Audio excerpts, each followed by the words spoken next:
dating gay guys and it's getting kind of awkward. Okay, it was like one time. Yo, you looking like a lemon drop. Plop, plop.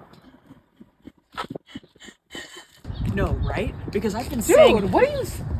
That's so... Go away. Call her ass a Chuck E. Cheese pizza, because I'm fucking about to eat Hey, it. hey, yo, that's... Right?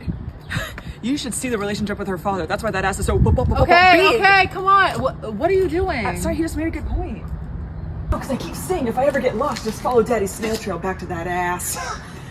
Right? Are you okay? No. So I'm out. Hey, you have a good day. You get help.